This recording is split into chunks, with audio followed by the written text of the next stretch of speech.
Ilara called her small dwelling the Edge, a name that perfectly captured its defiant placement against the meticulously controlled border of Oakhaven Estates. For 3 years, the cabin had been her sanctuary, a testament to her grandfather's rugged spirit and a purposeful thumbing of her nose at the beige uniformity next door. Her land, a 5-acre rectangle of slightly unkempt meadow and wild scrub oak, ended exactly where Oakhaven began, marked by a low, stone wall that the HOA had installed, not to contain their property, but to visually separate themselves from hers. Ilara had measured the distance countless times when sinking the footings for her small, stout structure, ensuring that the nearest corner of her foundation was a comfortable, legally mandated 6 feet past the county boundary line, a margin of error that should have guaranteed her peace forever. She had the original deed, signed in 1951, long before the first cul-de-sac of Oakhaven was ever paved. She was safe, sovereign, and she knew it. On a Tuesday afternoon in late May, while the scent of pine and freshly tilled earth was heavy in the air, that peace was violently interrupted. Ilara was on her porch sanding the rail, a mug of cold tea resting on a nearby stump, when a sleek silver sedan, one of those silent, oversized machines favored by the Oakhaven elite, pulled up sharply on the dirt track that served as her driveway. The car stopped with an almost aggressive finality. Out stepped a woman in a perfectly tailored pantsuit and dark sunglasses, holding an envelope with the precise care one might use for a snake. The woman didn't knock. She simply walked directly to the porch steps, paused to visibly dust her shoes on Ilara's welcome mat, and presented the offending document. The envelope was thick, heavier than average, sealed with a foil-backed sticker, and made of that expensive, unnecessarily textured linen paper that seemed designed solely to convey superiority.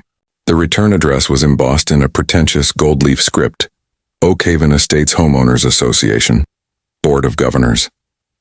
The delivery woman gave a curt nod that was more a dismissal than a greeting, turned without a word, and retreated to the silent safety of the silver car, leaving a faint cloud of dust in her wake as she sped back toward the perfection of Oakhaven Lane. Ilara wiped the sawdust from her hands and slowly opened the letter. She had expected neighborly complaints, a note about her untrimmed shrubs perhaps, or the way her vintage pickup occasionally backfired, but nothing could have prepared her for the sheer audacity of the document within. The first page was a blur of aggressive legal jargon and capitalized warnings, but the core demand was sickeningly clear: remove the structure. The letter was signed by Ms. Carol Tremaine, the HOA president, a woman whose entire persona was built on impeccable boundaries and the enforcement of small, arbitrary rules. The tone was imperious, almost hostile. It declared the Edge an unauthorized rustic structure that constituted a gross violation of the Oakhaven Estates covenants regarding neighborhood aesthetics and, more crucially, land use. The existence of this cabin, the text droned on, materially impacts the visual easement guaranteed to every resident of Oakhaven Estates, diminishing property values and creating an untenable blight on our community's perimeter. Ilara felt a slow burn start in her chest. A visual easement? The cabin faced the woods. The audacity of people who believed their preference for uniformity should dictate how she used her own inherited land was staggering. She reread the section containing the most severe threat. Our initial unofficial assessment of your property line suggests potential encroachment by the aforementioned structure. Regardless of its exact placement, the structure must be removed within 30 calendar days from the date of this correspondence.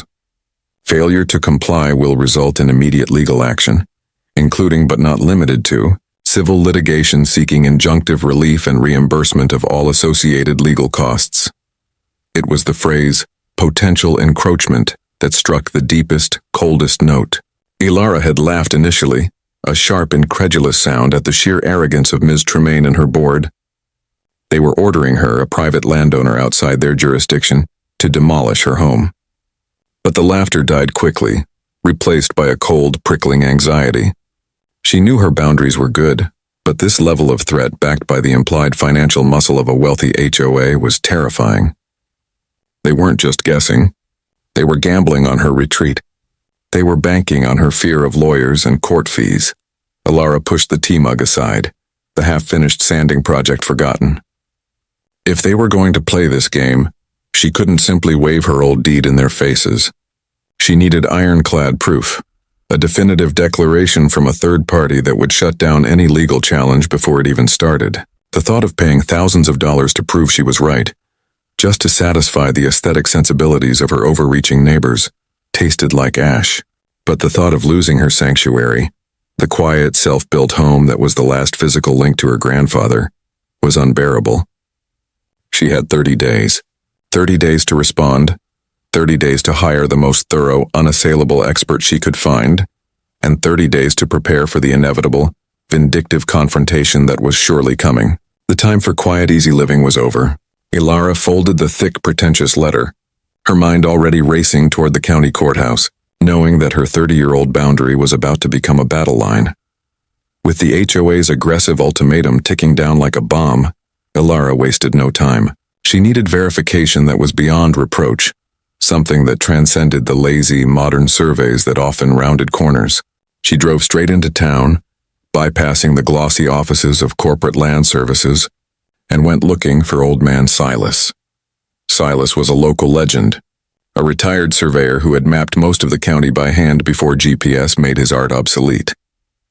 He was notoriously meticulous, bordering on obsessive, and possessed a deep, grumpy disdain for any boundary established after 1980. Ilara found him in his shed, surrounded by dusty transit levels and yellowed rolls of vellum, and laid out the problem, presenting the HOA's threat as an insult to proper land management. Silas squinted at the official Oakhaven letterhead, grunting with distaste. "Visual easement," he muttered, spitting a piece of chewing tobacco into a nearby can. "They want the world to conform to their view. Always did. They probably used some cheap digital crew that referenced the wrong municipal pin 40 years ago." But when Ilara handed him the brittle, ancient copy of her grandfather's 1928 county plat, the true genesis of her property line, Silas's demeanor changed.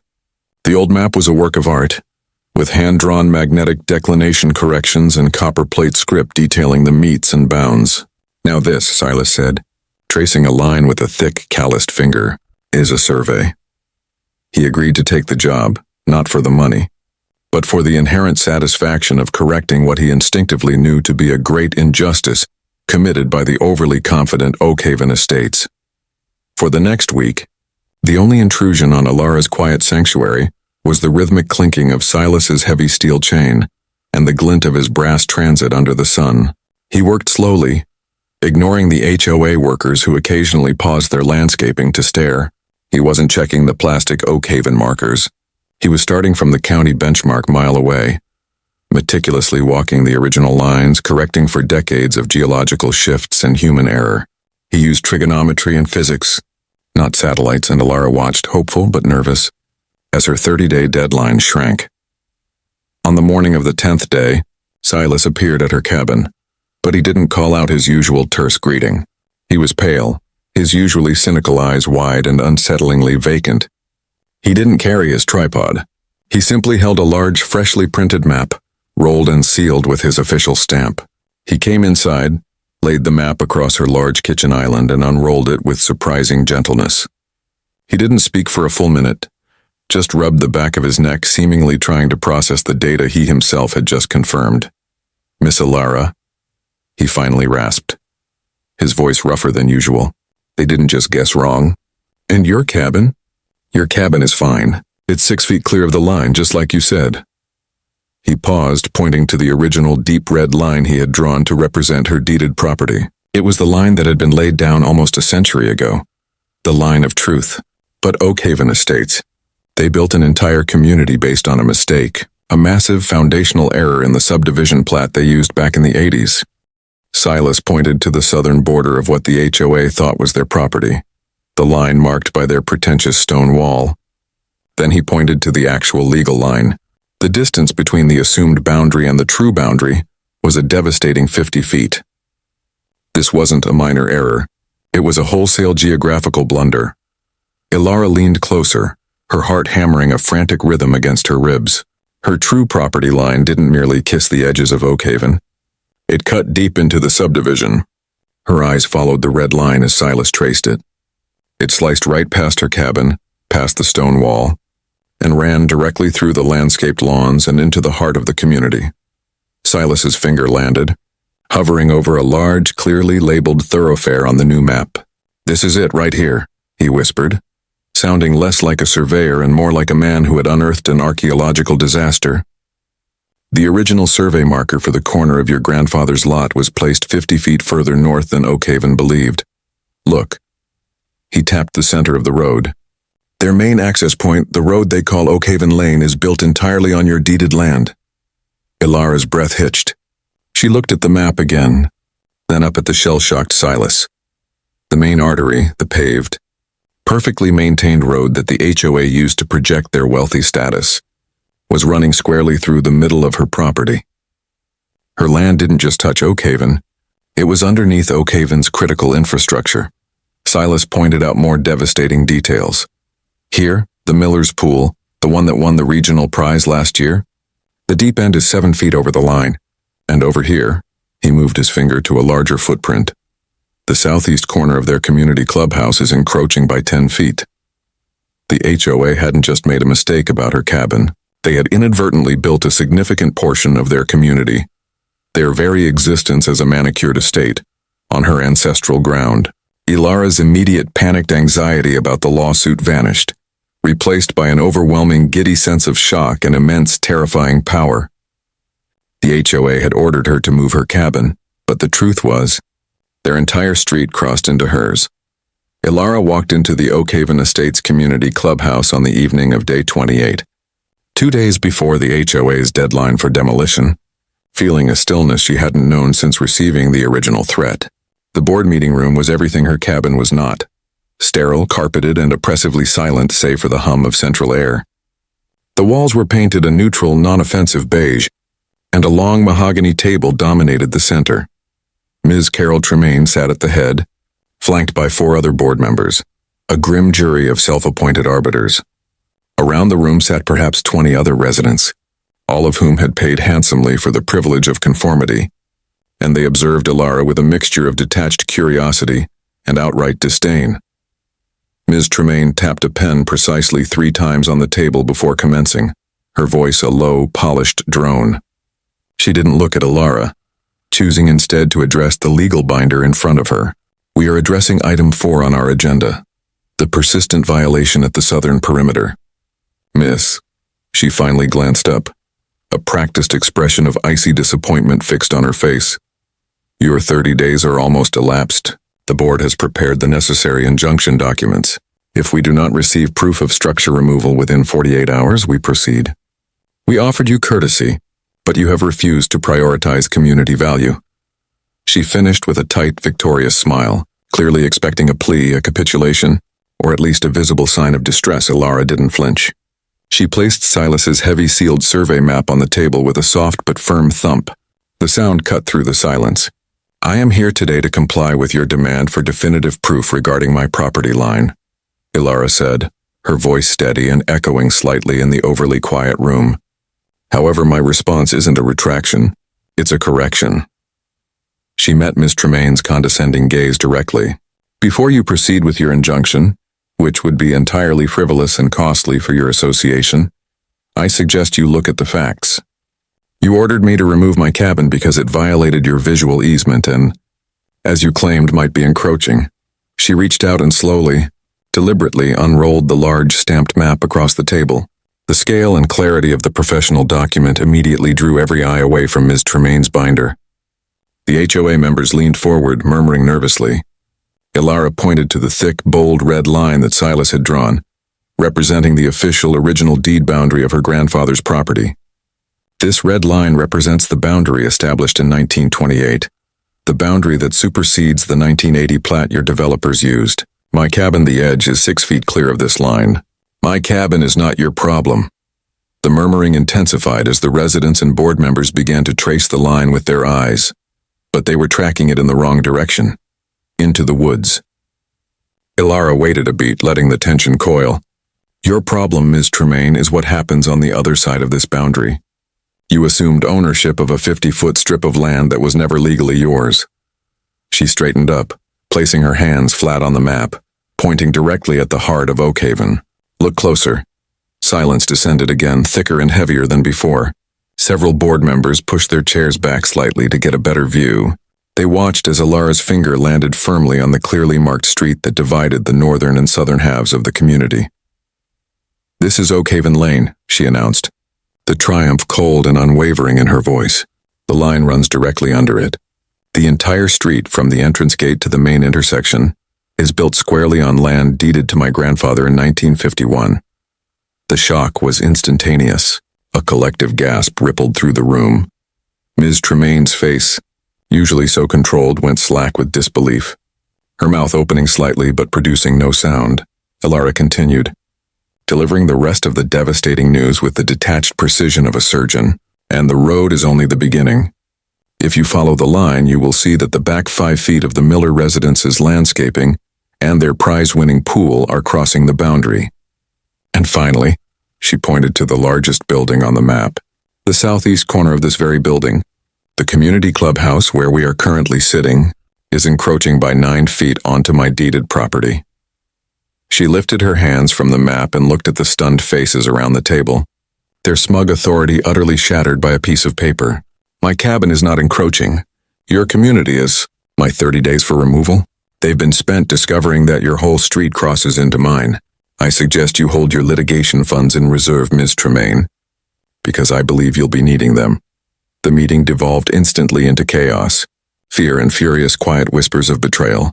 That was the crucial confrontation. The HOA now realizes the gravity of their mistake. The board meeting didn't just end. It detonated. The ensuing panic was immediate and absolute, a sharp, collective intake of breath followed by an explosive cacophony of denial and outrage. Ms. Tremaine, regaining her ability to speak, immediately tried to seize control, shouting something about forged documents and contacting the county registrar. But her authority had evaporated. The residents, suddenly facing the terrifying prospect that their property lines were imaginary and their precious amenities were built on someone else's ground, were focused only on self-preservation. Mr. Miller, the owner of the prize-winning pool, grabbed the map and stared at the red line dissecting his back deck, his face a mask of existential dread. The chaos lasted about 36 hours before the reality of the certified survey forced them into retreat. The HOA's own hastily hired legal consultant confirmed Silas's findings.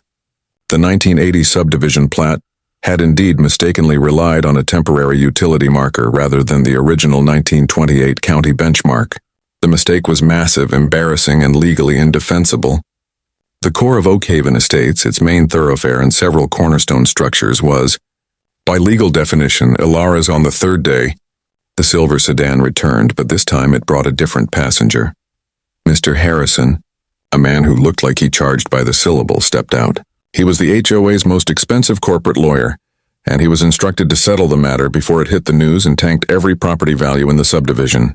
He did not come with a threat. He came with a desperate offer of peace. The meeting took place on Ilara's porch where the wood was sanded and smooth, just as she had left it before the drama began. She offered him a glass of water from her well. Mr. Harrison, sweating slightly in his crisp suit and surrounded by the wild scent of sage, politely refused. He began with boilerplate legal talk, gently testing the waters. Adverse possession, the doctrine of laches, offers to buy her entire property at double its market value to make the problem vanish. Ilara listened patiently, her arms crossed. She had already decided her terms. "Mr. Harrison," she finally interrupted, fixing him with a steady, unblinking gaze. "Let's dispense with the legal maneuvers. Your clients told me to move my home.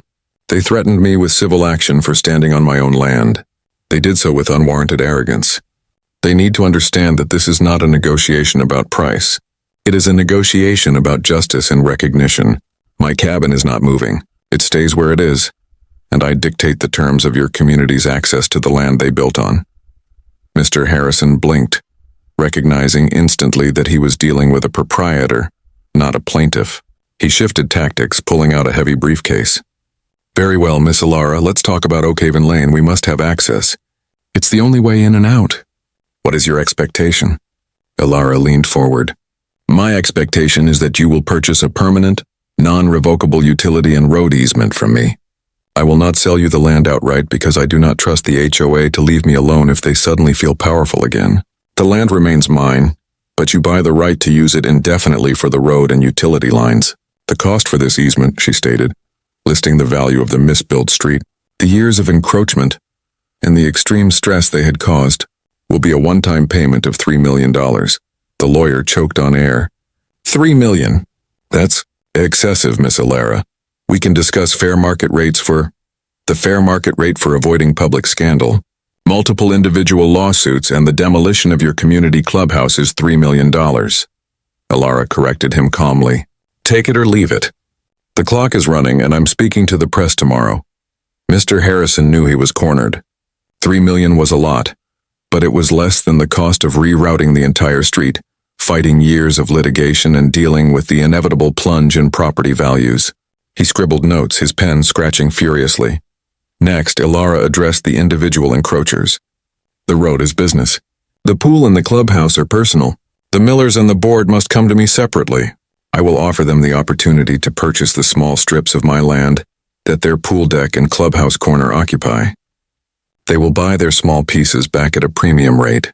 They must face the consequences of their boundary mistakes individually, without the HOA shield.